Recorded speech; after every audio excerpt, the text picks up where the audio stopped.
This is the Frontier Pro-4x. It is the off-road adventure-ready version of Nissan's popular midsize pickup.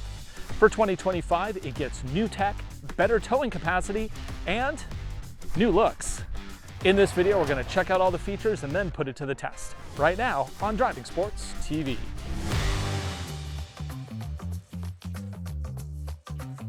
I am a big fan of midsize trucks. To me, they're the perfect size for day-to-day livability, plus still large enough to get real work done. In recent years, most truck manufacturers have been downsizing the engines of their pickups, relying on turbos instead of displacement. All of them except one. This is the 2025 Nissan Frontier Pro-4x. For 2025, it gets a long list of new updates, including a redesigned exterior, new surround view camera system with a larger display, and improved comfort. But through all of these changes, it still keeps the venerable V6. Special thanks to Nissan for flying us to Arizona to take a look at this new Frontier. We will test this later this year up at our own proving grounds, but for right now, I think this is an excellent location for a first look. Under the hood is Nissan's VQ38, a 3.8-liter V6 good for a peak 310 horsepower and 281 pound-feet of torque on regular fuel. It's connected to a 9-speed automatic transmission with a 2-speed transfer case. The four-wheel drive system is part-time. EPA rates economy at 16 miles to the gallon in town and 20 on the highway, which is a slight drop from the previous model. The Pro-4x is available with either a 126-inch or a long 139.8-inch wheelbase. Yes, that means you can now get an adventure truck with a long bed. It's something that other makers just don't seem to be that interested in. Pricing on the Pro-4x does start at $41,770 before destination. Without options, that's within $100 of a new Toyota Tacoma TRD Off-Road, which of course now comes with a turbo 4-cylinder. Going long bed with the Nissan only adds $500, which isn't really a bad deal. Even though they do provide a long bed option, the only cab you can get with the Pro-4x is a crew cab. In terms of looks, I've always liked the Frontier, and with its mild makeover for the new year, it looks even better. Because this is a Pro-4x, it gets a steel bash plate, recovery hooks, off-road tuned Bilstein suspension, all-terrain tires, and a rear locker. In the back, it does get a solid axle with leaf springs for the fans of leaf springs out there. Nissan claims the maximum ground clearance is 9.5 inches.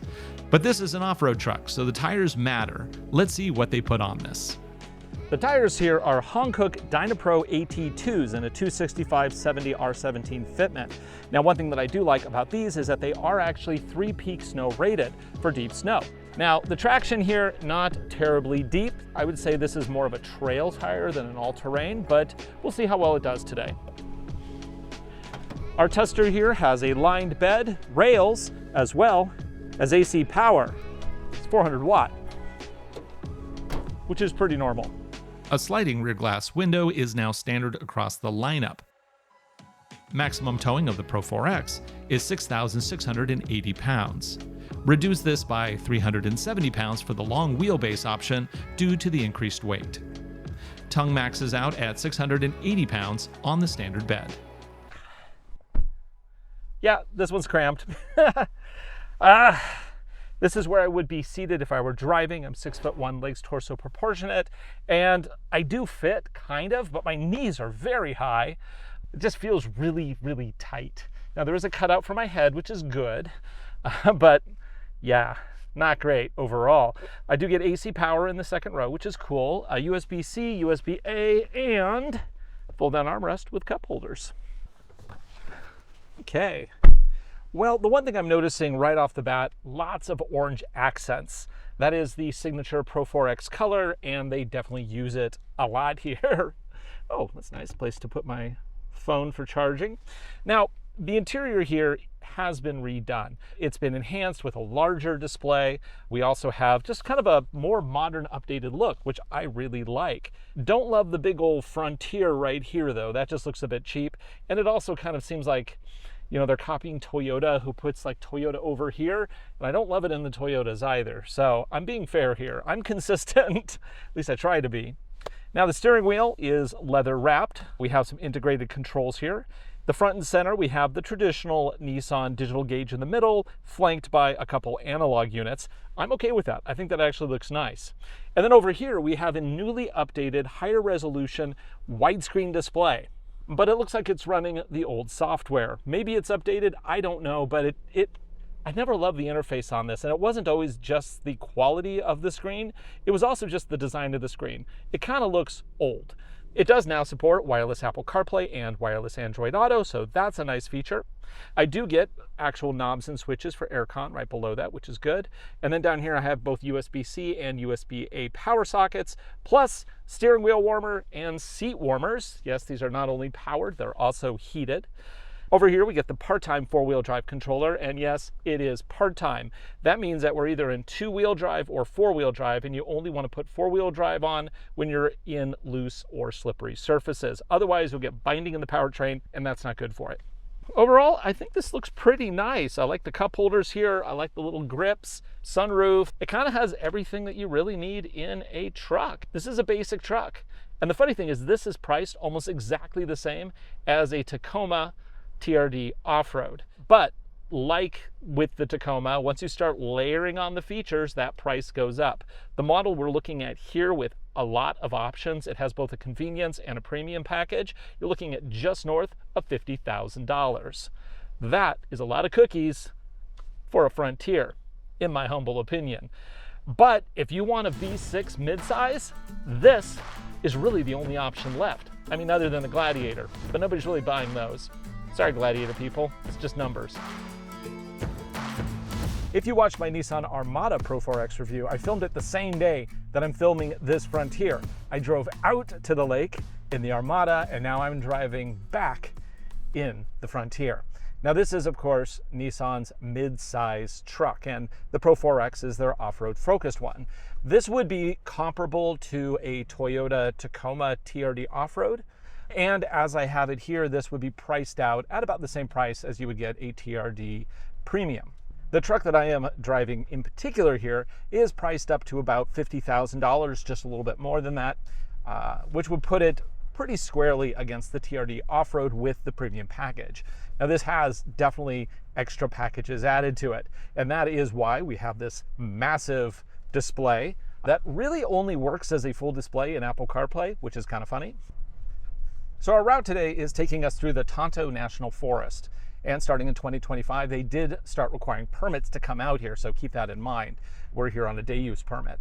And as you can probably tell, I am driving this caravan style with a whole bunch of other identical Nissan Frontiers. It's not going to be the most extreme testing today, I don't think, but we should get an opportunity to test out articulation, test out the traction control systems, and of course ground clearances. Always a big concern when going off-road. As for comfort, I don't particularly love the seating position in this truck. It's okay. It's not as bad as the old generation Toyota Tacoma, the one that was replaced in 2024. My feet are up a little high. I'm sitting a little bit low, but I need to sit in this position so that my hands are in the right position on the steering wheel and I have the visibility that I need. So I don't know, it just feels like my feet are a little bit on the high side. If you're shopping for a truck, the number one reason to consider the Frontier is this is the last mid-size truck outside of the Gladiator that is available with a V6 engine. That's kind of a big deal here in 2025. Everybody else has switched to Turbo 4s, or in the case of Toyota, Turbo 4 enhanced with a hybrid powertrain. Of course, those cost a lot more money than a Frontier would cost. So I think, you know, if you're going to compare this versus the Toyota, you're going to compare it versus the standard Turbo 4 Tacoma, which does put out more power than this one does. It also has better fuel economy. So why would you get this? Well, there's the simplicity of a V6. There's the reliability of a V6. And there's the ability to say, yo, I got a V6. Okay, that's not really a good reason, but whatever. For this new redesign, they did go with a more vertical styled grille, and I do think it looks really nice. I like the interior for the most part. Going with a widescreen display when your actual infotainment is not designed for a widescreen is kind of silly. But with Apple CarPlay, it fills the screen and it looks fantastic. And that's really the benefit of this screen. If you're going to use Android Auto or Apple CarPlay, that's how you want to use it. So far, we're just on a dirt track leading out from the lake. It's a little bumpy, and yeah, the suspension's a little on the stiff side compared to some of the competition. I would say that both the Ranger Raptor, which I used to own, and of course costs a fair amount more than this one, and the Tacoma TRD Off-Road, they're a little bit going to be more comfortable on these type of surfaces. I feel they have more compliant suspensions. I mean, specifically the Ranger Raptor, which costs $7,000 more than the truck that we have here. That one does have electronically variable suspension, which is cool. Now, Toyota kind of whiffed their variable suspension, I think, because on the TRD Pro, where you get it, those are valves you have to adjust underneath the truck. Who wants to do that? That's silly for a truck that costs like north of $60,000. That's a lot of money for a truck, especially to be on the ground, rooting around for little dials.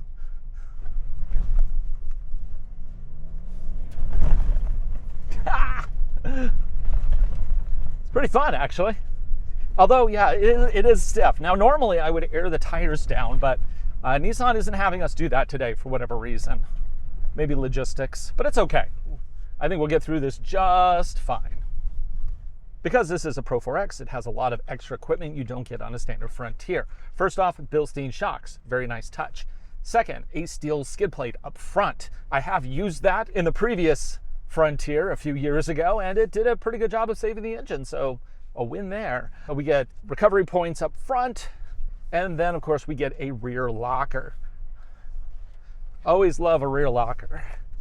Are we going to use the rear locker today? That has yet to be determined. I will use it if I feel I really need it. But my main intent on this is to see how good the traction control systems are. I mean, it's a great day to be out in the wilderness, right? Love these cactuses. These things are amazing. Now, fun fact, this cactus is probably 150 years old. It takes a very long time for them to grow, which is why they're so protective of them here in Arizona. Yeah, the little short guys, they're probably only 10 years old. So at this point, I'm going to go ahead and switch into 4 low, which yes, I've got to go into neutral for that. At that point, I get my screen up front here, which is not very good, but it's a screen. I guess I'll take it. And then we'll do this challenge section up here. Actually, that screen is really, really awful.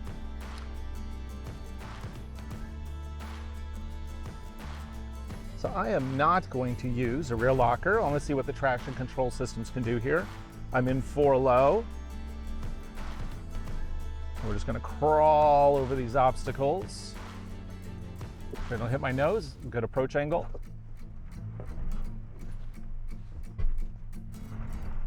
Found it. Skid plates, baby.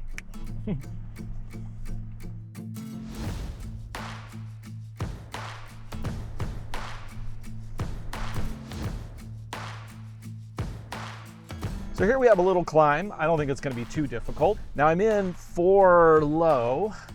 I do not have a rear locker on. I want to see if there's any traction control that's going to, it's going to kick on like Toyota's A-Track or something like that. Because this truck does not have a front locker, so it's going to be reliant on the traction control systems.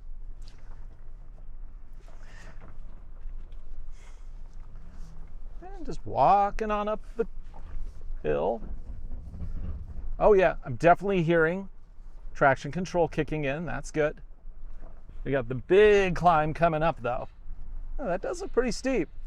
Do I have an inclinometer here though? That's the question. Yeah, this is steep. At least it looks steep. Hopefully there's a good view from on top. I expect there will be. Always want to pay off after a good climb. So from an 8-degree climb, it's going to get steep right here. Still not locking that rear diff. I know it's there if I need it. I don't think I'm going to need it today though. But let's see. Climb, climb, climb, come on. I guess we're going to take the right side here. Come on, do the work, do the work. You know what? Let's not shred the tires. Let's go ahead and put on that rear locker. The button to engage the rear diff lock is located down by my knee, which is kind of a weird place to put it. You have to kind of fumble to find it. And then once it does engage, it doesn't actually show up on the graphic in the middle of the display. Instead, it's a little diff lock illumination. It just seems like they could have made this look a little better and read clearer if they included it in the main graphic. Piece of cake. It's a great day. Great day. Look at the view. What? No, wait, I'll drive. Then I'll look at the view.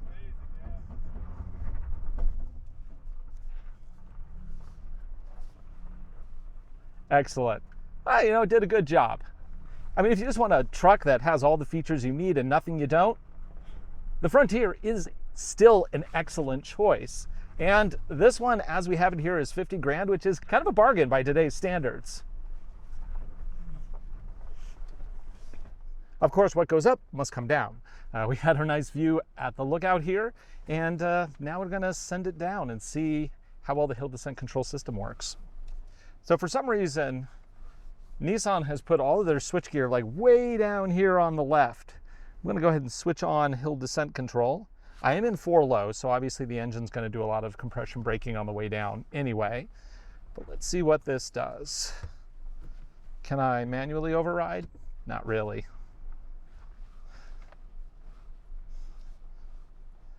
And slow we go. There's no way to adjust the hill descent on this one, is there? I don't think there is. Yeah, no, it's okay. a little slow for you. No, I actually would like to be slower. Oh. I want those half mile per hour Increments. Yeah, exactly. I was using manual 1 and low, and Yeah. not in the mechanical 2. Yeah, that's where I'm at right now. But I had to hit the switch at some point, so I'm like, oh, let's do it here. Fair enough. Enjoy. Thanks. Okay, so foot off the brake. Yeah, it's easing me down again. It's a couple mile per hour. It's a little quicker than I want because it can actually induce a little bit of a slide. So I'm gonna go ahead and keep my foot over the brake here. Heck, I'm just gonna turn off hill descent control and down we go. Whoop, found the rock. Underbody protection, baby, yeah. Well, clearly the Armada with 11 plus inches of ground clearance has a lot more ground clearance than this does, just normal. It's okay, that's what underbody protection is for. I think for this next leg, I'm gonna go ahead and switch it into 4 high. Switches, back to drive. Boom. Okay, another drop. So what we're gonna do here, let's go ahead, go neutral, 4 low, and down we go. Little skid plate rubbing, no problem. In 4 low, with the lowest gear selected, the crawl ratio is 54.42 to 1, which actually puts this kind of in the back of the pack in terms of low crawl ratios from vehicles in the class. Slow and steady.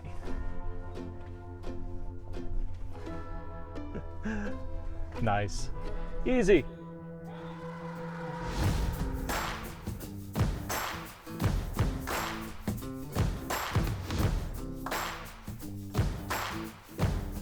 I'm not gonna lock the rear this time. Let's just see what traction control can do. Use the side wall of the tire right here. Oh yeah, lift the tire, traction control kicking in, doing the job.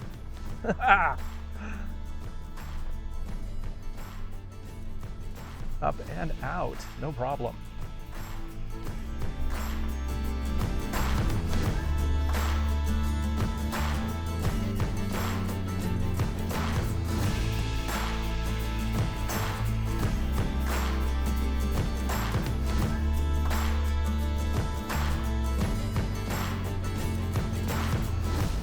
Oh, got another climb. I'm detecting a theme here. Go up, go down, go up, go down. So the truck in front of me is having trouble getting up. I think they guess we're going too slow, not enough momentum, and so now they're stuck on this slippery slope. I don't know what drive modes they're using though. I mean, I don't know if they're in 4 low or 4 high. I'm gonna go ahead and lock my rear because why not? It's flashing diff lock. I'll roll forward a couple feet. Is it gonna lock in? It'll probably lock in by the time I get up there. Let's do this. I'm in 4 low. I got my rear diff locked. I think it's just gonna walk up, to be honest. Let's actually go to the side a little bit here. Make it a little bit more challenging.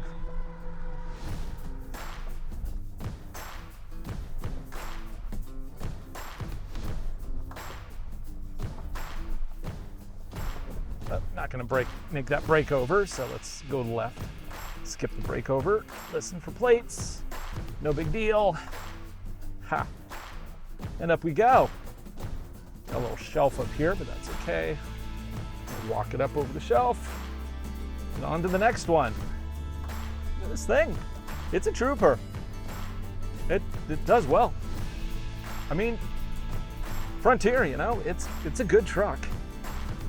There's a reason why this is one of the top selling mid-size trucks on the market. It's just a good truck.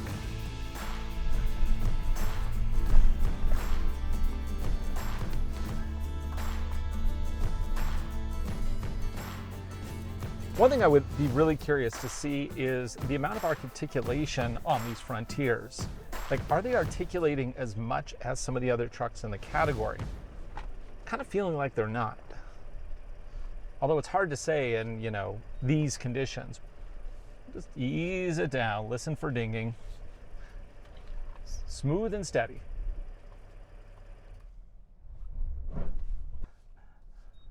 It's all about the body armor, baby. I did ask at the beginning if it was steel or aluminum. Yeah, you did. Everybody did it too on the same. I just the same side. You're not going to avoid physics, right? Motor in the front is going to do it.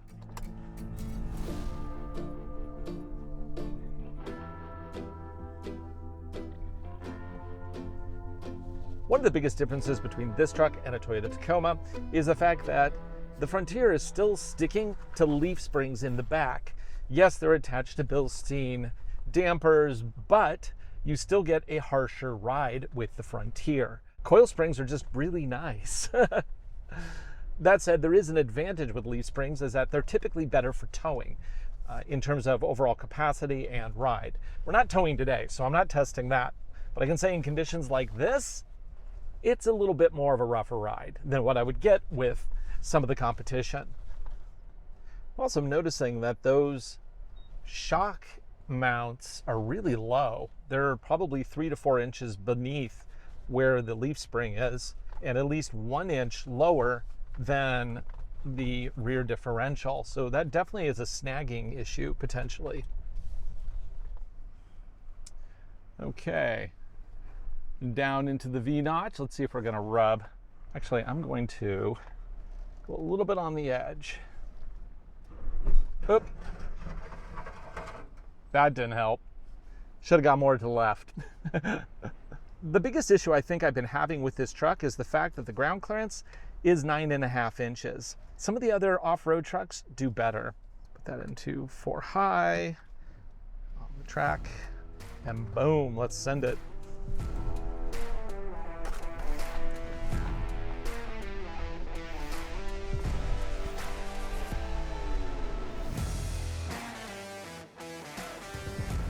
Okay, and this is the final obstacle. Let's go ahead and switch it back into 4 low. Switches, drive. I'm gonna go ahead and lock that rear diff because I think we might need that coming up this climb here. Okay, I'm just gonna climb on up. Just keep a steady throttle. Let the truck do the work. Oh, didn't even hit anything that time. That's nice. Easy, man. Easy. And a final stairwell. So I think overall, the Nissan Frontier here is a good truck. If you want a nice basic truck, you don't mind leaf springs, you don't want fancy features, you just want a truck with a V6 that can do stuff. It's the Frontier. Later in the year, we hope to get this one onto our own private testing grounds. But I'm really happy to be able to come out here to Arizona and give this a swing with Nissan. For Driving Sports TV, I'm Ryan Douthit. Thanks for watching. Be sure to like, subscribe, share videos. We make them for you. I hope you enjoy them. And we'll see you again right here real soon.